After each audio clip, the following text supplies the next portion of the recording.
또 우리의 물음표와 의문들을 제거하시사 확신 있는 믿음, 특별히 하나님이 찾으시는 삶의 예배자로 나아갈 수 있도록 은총을 허락하여 주옵소서. 예수님의 이름으로 기도드리옵나이다. 아멘. 사랑하는 성도 여러분, 지난 한 주간도 하나님의 은혜 안에 잘 지내셨습니까? 하나님이 지켜주신 은혜인 줄로 믿습니다. 지난주에 이어 말씀의 중심은 예배입니다. 우리의 예배는 영적이어서 어떤 드라마를 보는 것 같이 그냥 보고 느끼고 돌아가는 것으로는 되지 않는다고 했습니다. 그래서 반드시 이것으로 드려야 된다고 했는데 우리의 예배 시작의 선언과 고백과 함께하는 그 말씀처럼 우리는 하나님께 예배한 자가 어떻게 예배 드려야 됩니까? 두 가지죠. 뭡니까? 영과 진리이죠. 더 구체적으로 하면 그 영은 누구이십니까? 하나님의 영, 성령 충만함과 진리의 말씀을 신뢰함으로 예배할 때 그 예배를 하나님은 받으신다라고 말씀을 나누게 되었습니다. 오늘도 그렇게 성령 충만함과 진리의 말씀을 가슴에 붙들고 예배드리는 줄로 믿습니다. 그렇게 준비하고 예배해야만 우리는 하나님을 만나고 경험할 수 있다는 것이죠.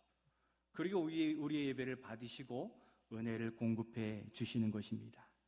또한 스마트폰 또 핸드폰의 소리를 진동으로 무음으로 바꾸자고 말씀드렸는데 혹시 아직도 안 바꾸신 분이 있으면 꺼내서 확인하시거나 지금 바꾸십시오. 우리의 습관은 쉽게 바뀌지 않아요. 제가 지금 말씀드렸어도 아마 그대로 있는 분 많이 계실 거예요. 그러나 훈련이 돼야만 우리 예배도 하나님께 드려지는 예배가 더 점점 깊어지게 되는 것입니다. 이 시간만큼은 우리는 누구를 만나고 누구를 경험하기를 갈망하고 열망하며 예배드려야 됩니까? 제가 아니에요. 저는 수종드는 종일 뿐 이 자리에 서신 우리 예수 그리스도 하나님을 경험하고 만나시는 우리 모두가 되시기를 축복합니다. 우리 하나님 우리를 구원해 주셨고 창조해 주셨고 또 살아계셔서 이 시간도 함께 하시기에 우리는 살아계신 하나님 앞에 산 예배요 산 제물로 서 있는 것입니다. 이것 없이는 우리의 예배는 잠자는 예배입니다. 하나님을 만나지 못한다면 우리는 영적으로 병든 것과 같은 것입니다. 요즘 스마트폰들은 AI가 막 반응을 하고 대답을 하더라고요. 제 설교하는 중에도 연관된 다 나오면 막 스마트폰에서 이야기하거든요. 놀라지 마시고 그런가 보다 하고 지나가시길 바라요. 우리가 하나님을 만나지 못한다면 이 예배가 돌아갈 때도 마음에 시원함이 있지 않아요. 그래서 우리 예배는 하나님을 만나고 경험함을 1번 목적으로 삼아야 되는 것입니다. 그러나 하나님을 찾고 구하는 자는 하나님께서 반드시 만나 주시기에 누구도 그냥 돌아가지 않는다는 것을 명심하시고 하나님 앞에 나 자신을 다 드려 내가 제물로 하나님이 받으시는 그 예배자가 되기를 소원하며 예배해야 되는 것입니다. 나아가 오늘은 이 만남의 은혜가 바로 이 자리에서뿐 아니라 우리가 생활한 일상 삶의 자리에서 하나님을 만나고 경험하는 삶의 예배자가 되기를 원하는 것입니다. 왜냐하면 하나님은 여기에만 계십니까? 우리의 일상 생활에도 여전히 살아계시고 함께 하시기에 거기서도 만나는 것이 당연한 것입니다. 지난 시간에는 하나님이 찾으시는 참된 예배자에 대해서 살펴보았고 오늘 이 시간에는 하나님이 찾으시는 삶의 예배자가 되기를 바라는 것입니다. 우리가 일상의 삶의 현장에서 가정에서 학교에서 또 직장과 사업장에서도 하나님을 만나고 하나님을 경험하는 삶의 예배자가 되기 위해 어떻게 해야 되겠습니까? 우리 1절 말씀을 읽으며 한번 생각해 보겠습니다. 우리 1절 말씀 같이 읽겠습니다. 시작. 그러므로 형제들아, 내가 하나님의 모든 자비하심으로 너희를 권하노니 너희 몸을 하나님이 기뻐하시는 거룩한 산 제물로 드리라. 이는 너희가 드릴 영적 예배니라. 아멘. 너희 몸을 거룩한 산 제물로 드리라고 말씀하셨어요. 이 구약시대에 하나님께 드리는 제물은 하나님이 명령하신 대로, 하나님이 말씀하신 대로 준비하여 드려야 하나님이 받으셨어요. 그래서 거기 흠이 있거나 부족함이 있거나 부정한 것들은 받지 않으신 거죠. 곧 산제물은, 거룩한 산제물은 하나님께서 뜻하시고 명령하시고 말씀하신 그 제물을 의미하는데, 그것을 하나님께서는 기뻐 받으신다는 거죠. 기뻐 받으신다는 것은 기뻐 받으시고 교통하여 필요한 것들의 은혜를 공급하신다는 것과 의미가 이어져 있습니다. 곧 우리의 삶에서의 거룩한 산 제물은 하나님의 말씀의 뜻과 의도를 삶에서도 변함없이 지켜내고 행해 나아갈 때 하나님께서는 우리의 삶도 그대로 받아주시겠다 하시는 것입니다. 이것이 삶에서도 하나님이 받으시고 하나님을 경험하는 예배, 바로 영적 예배다라고 말씀합니다. 로마서 1장부터 11장까지는 교리에 관하여 구원과 믿음의 도리에 대하여 말씀하시고, 12장부터는 이와 같이 실제 삶에서 어떻게 살아가야 하는 실천편, 생활편을 이야기하는 것이기에 바로 삶의 예배를 의미한다고 할 수 있는 겁니다. 곧 삶에서도 하나님의 뜻과 하나님의 말씀대로 지켜가야 된다는 것은 세상의 것과 하나님의 것을 바꾸지 않는 삶을 세상에서도 살아가는 것이다 라고 말씀드릴 수 있기에, 좋은 삶의 예배자에게 필요한 것은 바로 이것으로 요약할 수 있겠는데, 첫 번째 우리 같이 한번 읽도록 하겠습니다. 하나님을 존귀히 여기는 판단과 행동입니다. 한 번 더 읽겠습니다. 하나님을 존귀히 여기는 판단과 행동입니다. 우리가 요즘 전교인 말씀 묵상으로 창세기 말씀을 묵상하고 있는데, 요즘에 누구 이야기를 이렇게 살펴보았습니까? 이삭과 야곱의 이야기가 쭉 진행되어 왔는데, 그 중에 하나는 에서가 허기진 배를 채우기 위해서 이 장자권 대신에 이거를 먹게 되었는데 무엇입니까? 팥죽 맞습니까? 보시진 않았지만 붉은 죽이라 표현하고 있어요. 그리고 성경에서도 뒷부분에 보면 팥죽이다라고 분명히 명시하고 있기에 팥죽으로 우리가 이야기하도록 하겠습니다. 이 사냥을 나갔던 이 에서가 너무 허기지고 배고팠어요. 그 짐승들을 쫓아다니느라 얼마나 힘들었겠습니까? 그렇게 배가 고파 지쳐 돌아왔는데 구수한 냄새가 나요. 바로 동생 야곱이 쑤어둔 팥죽이 그렇게 이 구미를 당기고 이 허기짐을 참아낼 수 없게 만든 겁니다. 그래서 에서가 이렇게 이야기합니다. 아우야, 내가 지금 쓰러져 죽을 지경이다. 사냥으로 너무 지쳐 있으니 좀 줘라. 이렇게 이야기합니다. 그러면서 반응이 없자 어떻게 합니까? 내가 가진 이 장자권이 이 지금 나에게 무슨 소용이 있겠느냐?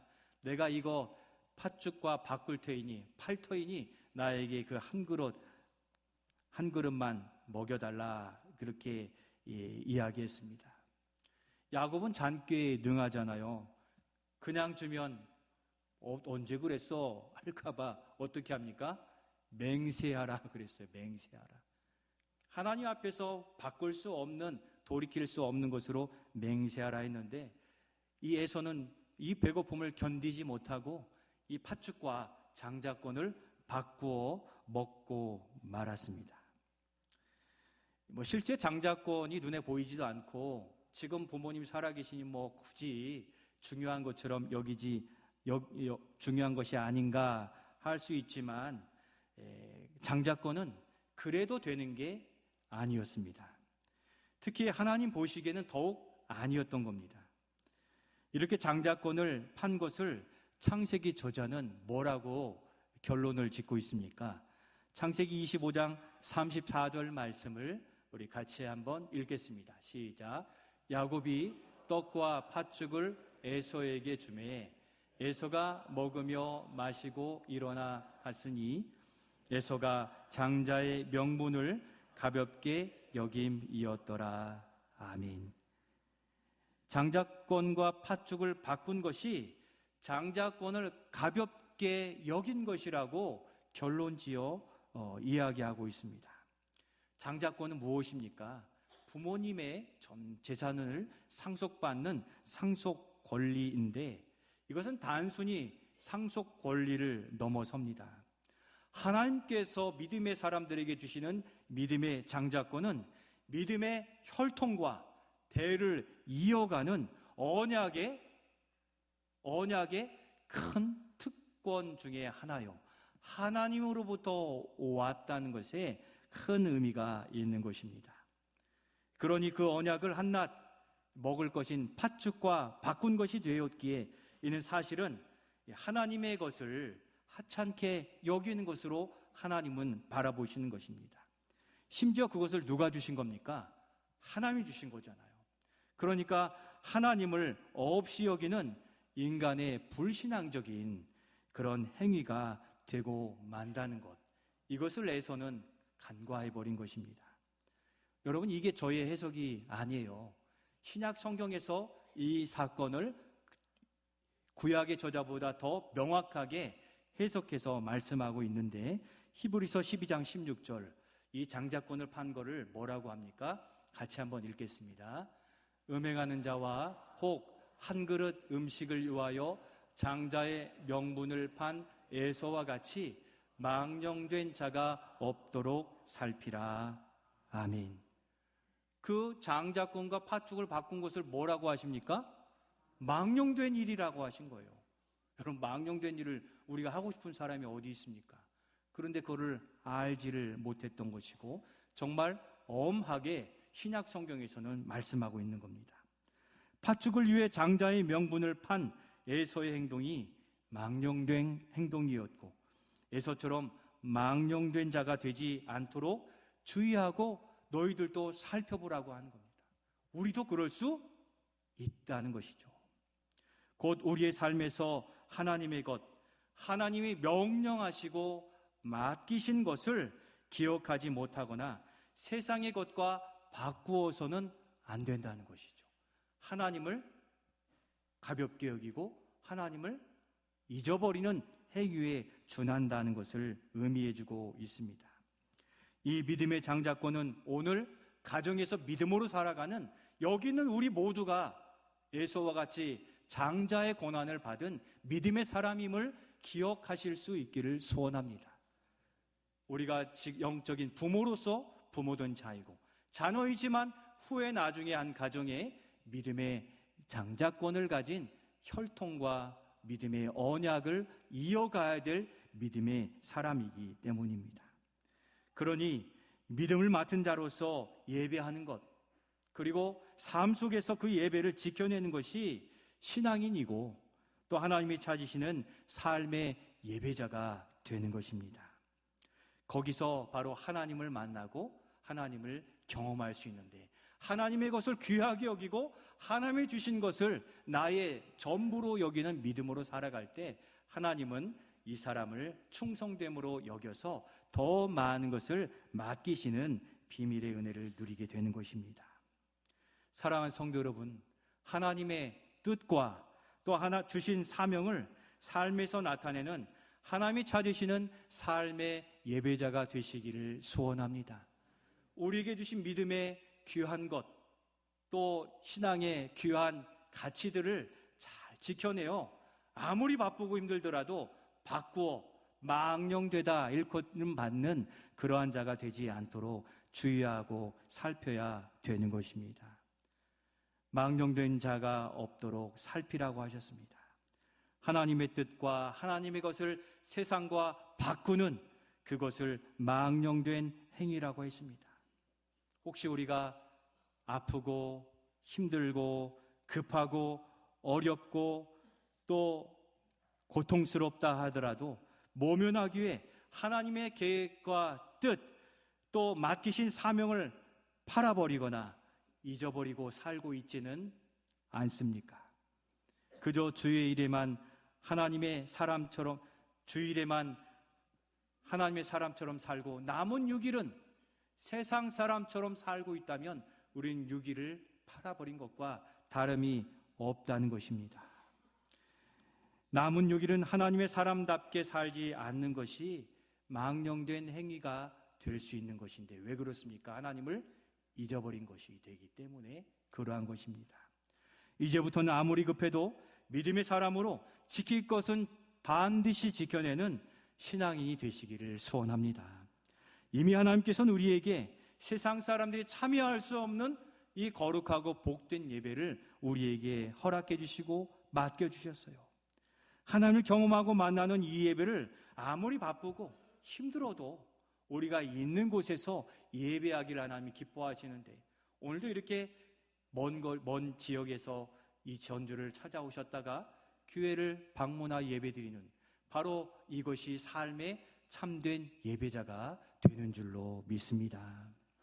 그렇게 아무리 바쁘고 힘들어도 세상의 것과 하나님의 귀한 것을 바꾸는 그러한 믿음의 어긋난 삶을 살지 않고 하나님이 찾으시는 삶의 예배자가 바로 우리가 되실 수 있기를 소원합니다. 두 번째로 그러면 그 망령된 행위가 아니라 하나님을 만나고 경험하는 삶은 어떤 삶입니까? 우리 두 번째 같이 한번 읽겠습니다. 하나님을 사랑함이 표현된 삶입니다. 여러분 오늘 이 예배를 통해 무엇을 표현합니까? 우리의 원하는 것을 구하러 나온 것입니까? 아니잖아요. 우리를 죽음에서 사망에서 구원해 주신 그 은혜를 감사하고 우리를 그렇게 구원해 주신 하나님을 사랑합니다 하고 이 예배를 드리고 있는 줄로 믿습니다. 그래서 이 예배 가운데 우리의 목소리로 또 우리의 온 마음으로 표현해내야만 그것이 참 사랑이 되는 것입니다. 지금은 천국에 계시지만 저희 아버지는 어머니를 지극히 사랑하셨어요. 그래서 가정에 대한 책임감 또 어머니를 아끼시고 사랑하심도 눈에 보였습니다. 그런데 어머니는 늘 한 가지를 아쉬워하셨어요. 그것은 남편 된 아버지께서 사랑을 좀 직접적으로 표현해 주시기를 바랬던 겁니다. 그래서 산책을 가거나 어디를 가실 때도 아버지는 항상 2걸음 반 앞에 가시고 어머니는 뒤를 따라간 듯이 이렇게 보였어요. 보조를 맞춰 같이 가시면 될 건데 아버지는 그게 어려우셨던 모양이에요. 그리고 손 잡는 것은 다른 사람이 있으면 절대 안 되는 일이처럼 그렇게 하셔서 우리의 자녀들이 사진을 찍으며 조금 더 가까이 어깨에 손을 얹고 손을 잡고 이렇게도 해드린 바가 있었습니다만 뭔지 아시겠죠? 정말 사랑하는데 표현하지 않으면 상대방은 느낄 수 없을 수도 있다는 것이죠. 그래서 그런지 아직도 저도 이렇게 손을 잡는다거나 이런 게 어색해서 억지로라도 이번 우리 여전도연합회 가서 손도 한번 잡아보고 여러분들이 안 보는 데서 보는 데든 안 보이는 데든 한번 용기를 내어서 표현해 보려고 애쓰는 삶을 살아가고 있습니다. 여러분 저와 같으신 분이 있더라면 사랑은 표현해야 그 사랑이 더 깊어진다는 것을 기억하셔서 오늘 집에 가셔서 부부간에는 서로 안아주시고 자녀들 안에도 서로 한번 안아주셔서 수고하고 있다, 수고했어 이렇게 위로의 말을 사랑의 말로 사랑 행동으로 표현해 보실 수 있기를 소원합니다. 그렇듯 우리 하나님께서도 하나님의 자녀된 우리가 하나님께 대한 사랑을 표현해 나타내 보이기를 원하신다는 거예요. 여러분 하나님을 우리가 사랑하는 사람 앞에서 노래를 힘없이 막 속으로 부르겠습니까? 정말 사랑을 나타내 보이며 부르잖아요. 우리의 찬양, 우리의 기도, 우리의 예배 태도가 사랑을 하나님께 드리는 표현이 되고 있다는 것을 기억하시기를 바랍니다. 그래서 이 사랑을 표현할 수 있도록 하나님께서는 예배 자리를 만드신 거예요. 어디에서 그렇게 하나님을 사랑합니다, 부르짖으며 또 소리 높여 목매어 기도하며 그럴 자리가 어디 있습니까? 예배 안에 있으니까 그래도 오늘 예배 전 20분 동안 찬양을 이렇게 많이 한 것인데, 아마 이 찬양이 아마 지난 한 주간 중에 제일 많이 한 성도들이 있다면 집에 가셔서도 하루에 한 곡씩은 찬양을 듣거나 하나님께 찬양을 올려드리는, 사랑을 표현하는 삶의 예배자들이 되어 가실 수 있기를 소원합니다. 그래서 하나님을 사랑하는 마음을, 그 믿음을 우리의 삶의 모습으로 나타내 보일 것을 원하시는데, 그게 바로 하나님이 우리의 인간된 피조물된 사람과 교제하고 교통하는 방법이 되기 때문이에요.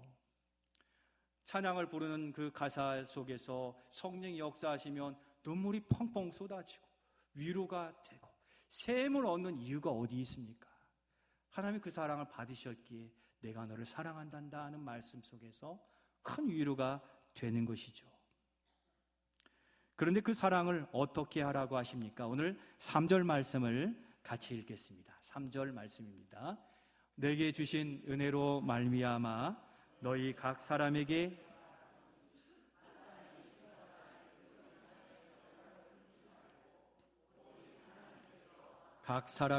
나눠주신 믿음의 분량대로 지혜롭게 생각하라. 아멘. 여러분, 하나님께 사랑을 표현하는 일에는 절대적인 정답이 없어요. 이 사람만큼 해야 되는 정답이 없다는 것입니다. 우리에게 주신 그 형편과 달란트, 또 우리가 할 수 있는 최선의 것을 드리면 하나님은 그것을 최고의 사랑으로 받으시는 거예요. 여러분, 감기 걸려서 목소리가 안 나오는데 평상시처럼 막 소리 내려고 목이 아프면 하나님 기뻐하시겠습니까? 그때는 어떻게 해야 됩니까? 마음을 다해 드리면 되는 거예요. 그것도 역시 동일한 사랑으로 여겨 받아주신다는 거죠. 그러니 그 사랑이 최고의 것이 아니고 순도가 높지 않다면 그 사랑은 반감되는 거예요. 목이 아프니까 나는 좀 쉬다 갈래. 그게 아니라 목이 아프지만 나를 지켜주실 하나님을 소망하면서 마음을 다해 믿음으로 예배하는 것입니다. 그래서 하나님께서는 두렙돈, 그러니까 동전 2개를 가지고 헌금함에 넣은 이 과부의 헌금을 많이 넣었다, 많이 드렸다, 또 믿음으로 드렸다 하고 예수님께서 지극히 칭찬해 주셨다는 거죠. 그러나 돈이 많아도 하나님께 드리는 데는 오히려 인색한 바리새인들 어떻게 하셨습니까? 책망하셨어요. 이 바리새인들은 동전으로 싹 바꿔가지고 쨍그랑 소리가 우수수하게 나도록 헌금하면서 나는 이만큼 헌금했어, 이렇게 뻐기는 그러한 모습을 가졌을 때 그것은 하나님께 드린 것이 아니라 자신의 얼굴을 보고 드리는 그것을 하나님 사랑이라 말씀하지 않고 책망하셨다는 것입니다. 하나님을 사랑하되 어떻게 합니까? 한번 따라해 주시죠. 믿음의 분량대로, 우리의 형편대로 하나님을 사랑하고 하나님께 드리는 것입니다. 우리의 형편에 합당하게 드리면 그것을 참 사랑으로 여기신다는 겁니다. 그러나 형편을 다하시는데 최선을 다하지 않으면 그 사랑은 부족하다라고 말씀하시는 겁니다. 헌금 이야기가 두렙돈 과부를 통해 나왔기에 헌금 이야기를 드려보겠습니다. 제가 우리 성도들의 헌금 생활을 가끔 체크해요. 가끔은 또 뒤에 헌금함에 가서 한번 살펴봐요. 담임 목사로서 종종 헌금 앞에 가서 살펴보는 것은 우리 성도가 하나님 앞에 정말 드리고 싶은 마음이 막 넘쳐나고 있는가를 확인하고 싶기 때문이에요. 많고 적음이 아니라 그 성도의 형편에 맞도록 하나님을 사랑하는 표현을 하고 있는가 아닌가를 확인하게 되는데, 헌금 생활이야말로 우리가 하나님을 사랑하고 있는가 아닌가를 가늠하는 척도가 되기 때문입니다. 마태복음 6장과 12장에 있는 같은 말씀인데 이 일에 대하여 말씀해 주시죠. 같이 한번 읽겠습니다. 너희 보물이 있는 곳에는 너희 마음도 있으리라. 아멘. 너희 보물, 재물이 있는 곳에 너희 마음도 드려진다. 그것이 우리의 사랑을 표현한다라고 표현하고 있습니다. 또 신명기 16장 16, 17절에는 이스라엘의 새 절기에도 하나님 앞에 어떻게 하라고 하고 있습니까? 같이 한번 읽겠습니다. 무교절과 칠칠절과 추막절에 내 하나님 여호와께서 택하신 곳에서 여호와를 배웁고 빈손으로 여호와를 배웁지 말고 각 사람이 내 하나님 여호와께서 주신 복을 따라 그 힘대로 드릴지니라. 아멘. 그렇게 우리가 드리는 헌금은 우리의 마음과 믿음이 하나님께 있습니다. 드립니다 하는 사랑의 표현으로 드리는 사랑의 증거가 되는 것을 말씀해 주고 있습니다. 그래서 헌금은 자원하는 심령, 인색하거나 아까워하는 마음이 있어서는 절대 안 되는 게 이것이 바로 사랑의 표현이 되기 때문입니다. 그래서 우리가 주로 드리는 예물 헌금에는 어떤 것이 있습니까? 10의 1조, 11조가 있는데 바로 이 11조는 우리의 모든 소유가 하나님께로부터 옵니다라는 것을 믿는 믿음 안에서 아브라함이 드린 것처럼 우리도 10의 1을 떼어 하나님께 드리는 것입니다. 그러니 이는 개인적인 것이니 각각의 직장과 직업이 있다면 개인의 이름으로 드리는 것이 바람직하고 함께 일하고 있다면 부부의 이름으로 올려드리는 것도 마땅한 것입니다. 말라기서에도 보면 너희 11조를 드려 내 창고를 채우는지 시험해보라 하실 정도로 하나님은 우리의 마음을 원하신다는 거죠. 또 주정헌금은 여러분 왜 드립니까? 주정헌금, 정해진 매 주일의 헌금이잖아요. 왜 드리는 것입니까? 바로 이번 한 주간도 하나님을 사랑하고 믿고 신뢰하겠습니다 하는 믿음의 표현으로 매 주일 우리의 믿음의 결심을 가지고 헌금을 드리는 결단의 예물인 거예요. 우리가 어떤 사람과의 약속도 계속하면 기억이 나잖아요. 하나님과의 약속이에요. 제가 이번 한 주도 우리의 삶에서 믿음으로 살겠습니다 하는 그 표현의 예물, 하나님만을 의지하는 의지의 표현, 또 순결과 사랑의 표현이 바로 주정헌금이라 할 수 있겠습니다. 그리고 우리의 삶에 주신 응답의 은혜의 감사헌금을 드리는데 우리의 삶을 지켜주시고 응답해 주시는 감사의 예물로 또는 미래적으로 주실 일에 대하여 믿음의 감사로 드리는 예물입니다. 그래서 우리 일상의 감사, 생일의 감사, 소원의 감사 이렇게 주님께 올려드리고 그 외에도 선교헌금, 또 전도헌금, 절기헌금, 또 목적헌금, 건축헌금 교회의 필요를 따라 드리는데 헌금의 기능에는 우리의 은혜를 따라 드리는 부분도 있지만 세례교인이며 교회를 지키는 자들로서는 교회의 운영과 교회를 세우는 일들에 우리의 형편을 따라 교회가 어려우면 조금 더 힘을 내어서 더 드리는 것이 마땅한 의무로서 교회 공동체를 이루도록 한 헌금 생활인 것입니다. 그러나 이 헌금 생활은, 이 헌금은 하늘에 쌓는 보물이며 사랑이라고 말씀하셨습니다. 사랑하는 만큼 그 사랑을 받을 수 있는 것이며 이는 우리의 권리이자 교회를 세우는 또 하나의 의무이기도 하다는 것입니다. 그런데 우리 성도들이 헌금 생활을 다 잘하세요. 그렇지만 담임 목사로서 이렇게 그분을 떠올릴 때 어떤 어려움이 있는지, 그 헌금 봉투가 주님께 드려지지 않는 것을 볼 때에는 마음이 아플 때가 있습니다.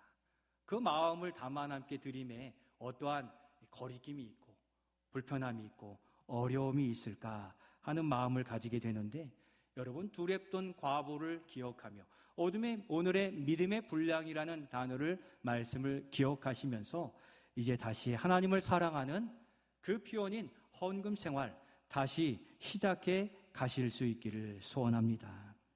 나의 형편에 맞는 그 헌신 생활, 헌금 생활, 사랑의 표현을 원하시는데 믿음의 분량대로 하라고 말씀하셨습니다.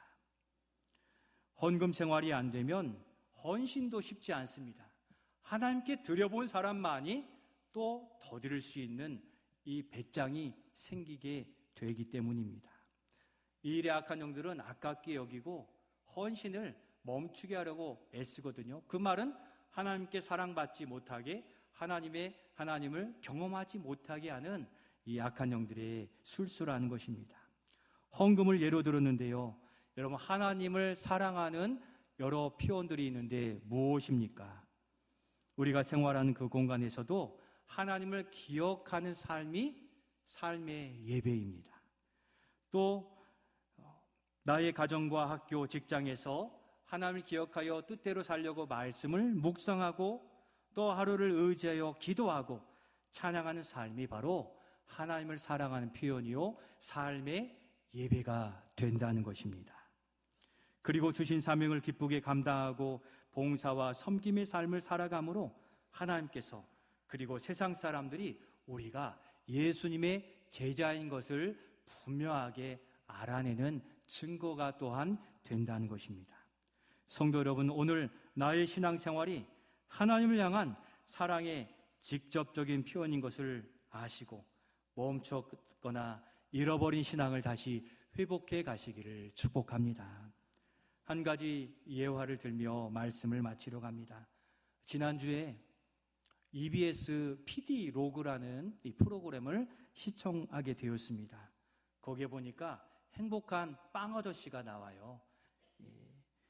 한번 넘겨주시겠습니까? 경남 김해에 사는 이 별명이 빵쟁이 아재예요. 이 프로그램 보신 분도 아마 계시리라 생각되는데 이 빵쟁이 아저씨로 알려져 있고 그 아버지도 빵가게를 운영하시다가 72세까지 빵가게를 운영했다고 합니다. 한번 더 넘겨주시면 이렇게 만든 빵으로 수고했지만 그것을 아침에 등교하는 학생들에게 이 빵 가게 앞에다가 가판을 두고 그 빵과 음료를 날마다 이렇게 제공해주고 있다고 그래요. 그래서 그 한 아이가 인터뷰하는데 그렇게 이야기해요. 저는 초등학교 3학년 때부터 지금까지 먹고 있어요. 그러니까 중학교 2학년인가 되더라고요. 그러면서 그 아이 하는 말이 인상적이었습니다. 왜 이렇게 빵을 무료로 나눠주는지 모르겠어요. 저는 먹으니 너무 좋습니다. 이렇게 순진한 고백을 해요. 이 말이 우리에게, 우리 교회에게 도전이 되지 않습니까? 왜 무료로 빵을 나눠주고 있어요? 아이는 알지 못하지만 그가 무엇을 느끼고 있는 겁니까? 사랑을 느끼는 거예요. 이 각박한 세상 속에서도 나를 위한 자리가 있고 나를 위한 빵이 있다는 것에 안심과 안도와 그 아저씨의 미소에 아침마다 힘을 얻어 나아갑니다. 이분이 그렇게 17년 남았다고 했는데 그 아버지가 72세까지 빵을 구웠기 때문에 본인은 70세까지 이 일을 하고 싶으시대요. 그러니까 몇 살인지 아시겠죠? 50대 중반 정도 되셨는데 그렇게 하셨다고 그래요. 그러면서 우리가 소망을 가질 것은 이분이 평생 빵을 나눠준 게 아니었어요. 몇 년 됐다고 했습니까? 5년이에요. 그렇게 빵 장사를 하다 보니까 세상에 필요한 부분들을 보게 된 것이고 평생 한 것이 아니라 5년 전에 결단하고 그렇게 감당해 온 것을 지속하고 있다는데 여러분 도전을 받으시기를 소원합니다.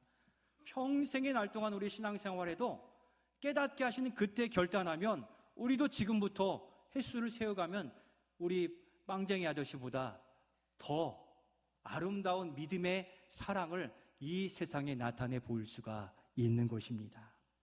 우리의 사랑하는 주일학교 자녀들이 그들의 입술에서 왜 우리에게 이렇게 성도들이 우리 교회가 우리를 무료로 사랑해 주시는지 모르겠어요 하는 이야기가 나와야 되지 않겠습니까? 세상에 있는 사람들이 왜 성도들이 우리에게 무료로 이렇게 베풀고 나눠주는지 모르겠어요 하는 그 말이 우리에게 들려질 수 있기를 소원합니다. 다음 주일이 어린이 주일입니다. 다음 세대 우리 아이들에게도 우리 교회도 값없이 주는 사랑이 무엇인가를 제공받아서 그 아이처럼 그 사랑을 받은 그 사랑이 또 자라서 그 사랑으로 우리 아이들이 교회를 사랑하고 또 베풀고 나눠주는 믿음의 일꾼으로 자라는데, 우리가 그렇게 베풀고 사랑하고 기도하는 우리 교회 성도들이요, 우리 교회가 되시기를 소원합니다. 바로 우리 교회가 헌신 봉사로 제공하는 반찬 섬김 사역이나 70인 전도대가 그래서 이 어두운 시대에 더욱 빛이 나는 것이 아닌가 생각됩니다. 이유를 달 필요가 없는 것이에요. 주님이 주신 사랑이, 은혜가 너무 크기 때문에 나의 작은 달란트와 봉사의 손길, 사랑하는 마음이면 그와 같이 행할 수 있는 것 아니겠습니까? 우리 복음의 일에 기쁨으로 자원하고 동참하시기를 바랍니다. 나아가 우리의 삶에서도 우리를 사랑하시어 구원하신 주님을 무엇과도 바꾸지 않으며 우리의 생각과 판단의 기준이 우리 주님이 되어 하나님이 찾으시는